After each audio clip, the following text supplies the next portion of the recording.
Sir నమస్కారం sir. నమస్తే అండి. సార్ 'బైసన్' సినిమా ఒకటి రిలీజ్ అయింది. ధ్రువ్ విక్రమ్ హీరోగా, అనుపమ పరమేశ్వరన్ హీరోయిన్‌గా రిలీజ్ అయింది. సో మరి ఈ సినిమా ఎలా అనిపించింది మీకు? మీ రివ్యూ ఏంటి? ఒక స్పోర్ట్స్ డ్రామా అని చెప్తున్నారు కదా! మరి ఆకట్టుకుందా జనాన్ని? సో ఈ సినిమా పైన మీ రివ్యూ ఏంటి సార్ కంప్లీట్‌గా? అంటే స్పోర్ట్స్ డ్రామా కాదండి. ఇది యాక్చువల్‌గా స్పోర్ట్స్ డ్రామాయే కానీ, హ్మ్.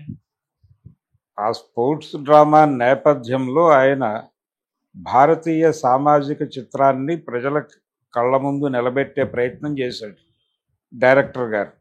అంటే ఆయన దాన్ని అనువదించినటువంటి వాళ్ళకి, తెలుగులో డబ్ చేసినటువంటి రైటర్లు హ్మ్. చాలా జాగ్రత్తలు తీసుకున్నారు.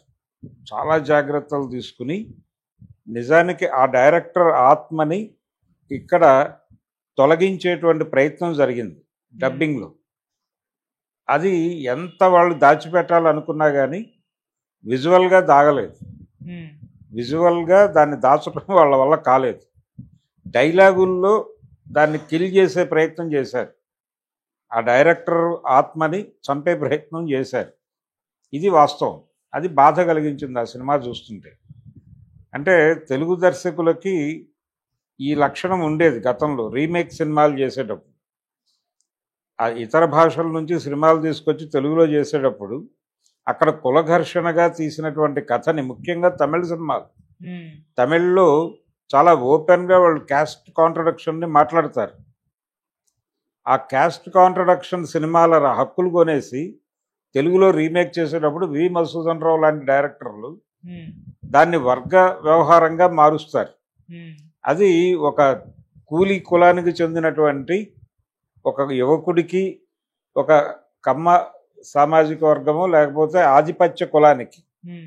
చెందినటువంటి వ్యక్తికి మధ్య ఘర్షణగా సినిమా తీస్తే, దాన్ని తెలుగులోకి వచ్చేసరికి ఒకే కులంలో ఉన్నటువంటి డబ్బులు లేని వాడికి, డబ్బులున్న వాడికి మధ్య జరిగిన గొడవగా మార్చేస్తారు దాన్ని. హ్మ్. అలా మార్చి తీసిన సినిమాలు అనేకం చూసాం మనం. అక్కినేని నాగేశ్వరరావు గారు, కాంచన నటించినటువంటి మంచి రోజులు వచ్చాయనే సినిమా కూడా ఆ బాపత్తు రీమేకే. హ్మ్. ఇలాంటి ఐడియా ఏదో వీళ్ళ బుర్రల్లో ఉంది. అంటే కులం కాదు, వర్గం మాట్లాడాలి మనం.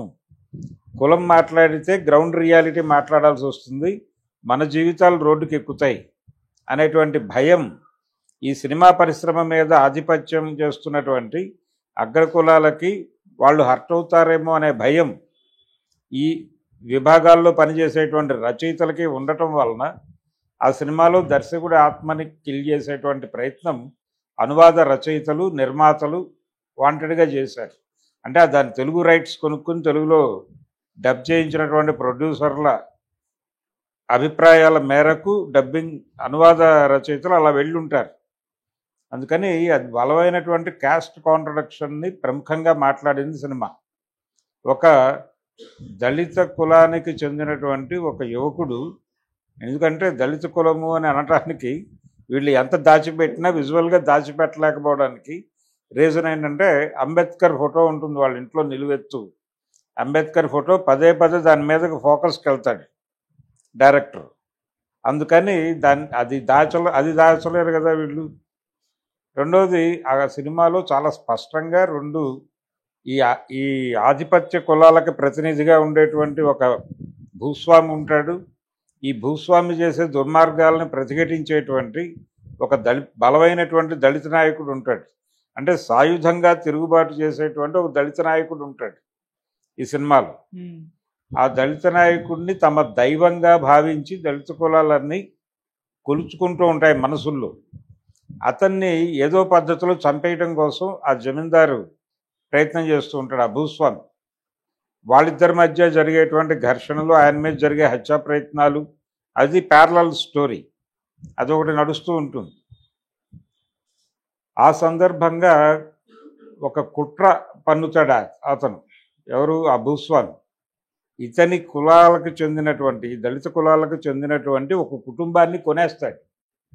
మార్కెట్ ఎకానమీలో చంద్రబాబు నాయుడు గారు వీళ్ళు కోవర్ట్ ఆపరేషన్స్ అనే ఒక టెక్నిక్ని పట్టుకొచ్చాడు ఆయన భారతదేశంలోకి. ఇజ్రాయెల్ టెక్నాలజీ అని చెప్పేవాడు ఆ రోజుల్లో బాబు గారు. ఆ కోవర్ట్ ఆపరేషన్లు పట్టుకొచ్చి ఇక్కడ విప్లవోద్యమాన్ని సర్వనాశనం చేశాడు ఆయన. ఏది జడల నాగరాజు, నయీము ఈ బ్యాచ్ని పోషించింది, వాళ్ళని క్రియేట్ చేసిందే చంద్రబాబు నాయుడు గారు. అయితే ఇలాంటి మనుషులని కొనుగోలు చేసి నాయకుల్ని చంపేయటం అనే ఎపిసోడ్ కూడా ఈ సినిమాలో ఉంది. అలా ఆ అవతల వైపు అగ్రకుల భూస్వామి ఇక్కడ ఉన్నటువంటి ఒక ఫ్యామిలీ, ఒక దళిత కుటుంబం చాలా కష్టాల్లో ఉంటుంది. తండ్రి అనారోగ్యంతో ఉంటాడు, పిల్లలకి ఏమీ ఇవ్వలేని పరిస్థితి. పిల్లలు తండ్రి వలన తమకు ఏ ప్రయోజనం లేకుండా పోయింది అనుకుంటూ ఉంటారు. ఆ టైంలో ఒక ఆఫర్ ఇస్తాడు ఈ అగ్రకుల భూస్వామి. మీరేదో సమస్యలో ఉన్నారు అనే విషయం మీ నాయకుడికి కన్వే చేయండి, మీ నాయకుడు వస్తాడు మీ ఇంటికి, వచ్చినప్పుడు అతన్ని మీ ఫాదర్ ఓల్డ్ ఏజ్లో ఉన్నటువంటి మీ ఫాదర్ దగ్గర కూర్చోబెట్టి తలుపు లాక్ చేయండి, మా వాళ్ళు ఇటు నుంచి వచ్చి అతన్ని చంపేస్తారు, దాని నిమిత్తం మీకు సెటిల్మెంట్కి సంబంధించి ఇంత ఇది పేమెంట్ అని చెప్పి ఒక డీల్ మాట్లాడేసి ఆ కార్యక్రమాన్ని నిర్వహిస్తాడు. అదొక అద్భుతమైనటువంటి సన్నివేశ కల్పన. అమ్ముడు పోయేటువంటి మనుషుల్ని టార్గెట్ చేసి వెతికి వాళ్ళని లింక్ పెట్టుకుని వాళ్ళతో ఒక విద్రోహం చేయించి అవతల తన విలన్ని, తను ఎవరైతే తనకు వ్యతిరేకంగా పనిచేస్తున్నారో వాళ్ళని టార్గెట్ చేసి చంపటం అనేటువంటి ఒక దుర్మార్గమైన ప్రక్రియ తాలూకా అది ఎలా జరుగుతుంది అనేది కూడా తెర మీద ఆవిష్కరించడం అనేది బాగుంది ఈ సినిమాలో. అలాగే ఈ కింది కులాల వాళ్ళు చదువులో పైకి వెళ్తున్నా లేకపోతే క్రీడల్లో పైకి వెళ్తున్నా వీళ్ళకి అనేక అడ్లు పెట్టేస్తారు. ప్రతి చోట ఒక హర్డిల్ ఉంటుంది, వాళ్ళకి దాటడానికి ఇబ్బంది పడే అంత గందరగోళం ఉంటుంది, ఆపేస్తారు.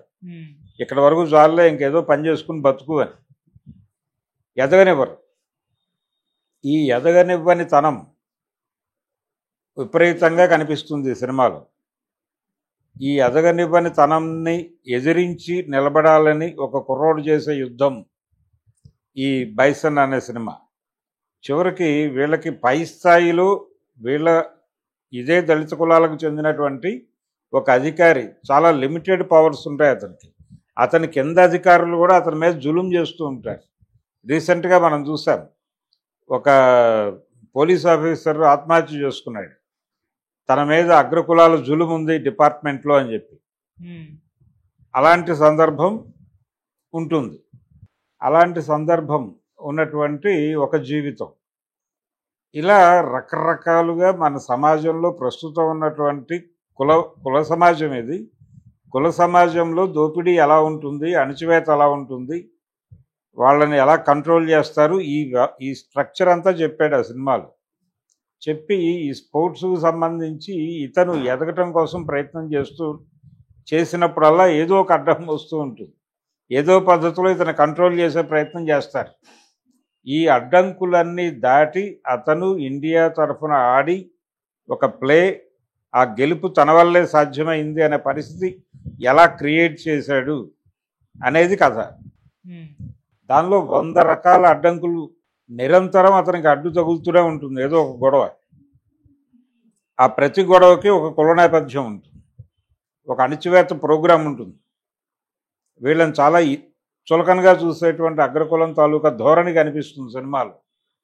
అలా భారతదేశంలో ఈ రోజుకి కూడా కులపరమైనటువంటి అణచివేత ఉంది.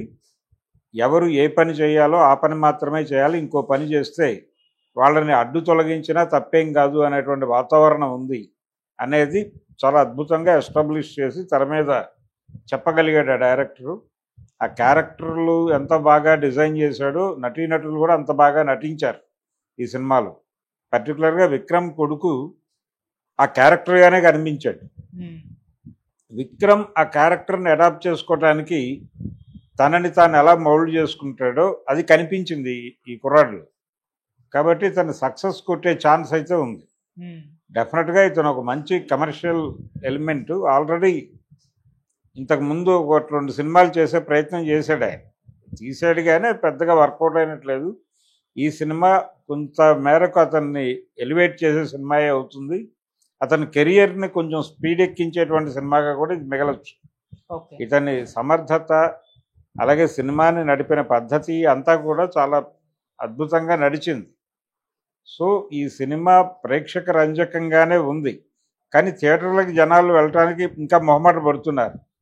బహుశా ఈ రివ్యూ అయిన తర్వాత జనాలు థియేటర్లకు కదిలితే బాగుంటుంది. ఎందుకంటే రివ్యూలు సినిమాలను చంపేస్తున్నాయి అంటున్నారు, కానీ రివ్యూలు సినిమాలని బతికిస్తాయి, ఒక బ్రీతింగ్ స్పేస్ ఇస్తాయి అనే అభిప్రాయం వాళ్ళకి కలిగితే ఆనందమే ఓకే. జనాలకి. సో అందుకని ఈ సినిమా చాలా బెటర్గా ఉంది. గతంలో వచ్చిన సినిమాలతో పోలిస్తే ఏ విధంగా చూసినా కానీ ఇది బెటర్ సినిమానే. స్పోర్ట్స్ బ్యాక్గ్రౌండ్ ఒకటే కాదు, స్పోర్ట్స్ ఏరియాలో కూడా కులపరమైనటువంటి అణిచివేత ఎలా ఉంటుంది అనేది చూపించే ప్రయత్నం చేశాడు.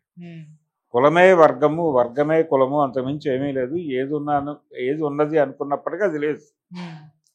అందుకని ఇది ఉంది, కుల సమాజం ఉంది. మీరు చెప్తున్న వర్గ సమాజం లేదు ఇక్కడ. ఓకే.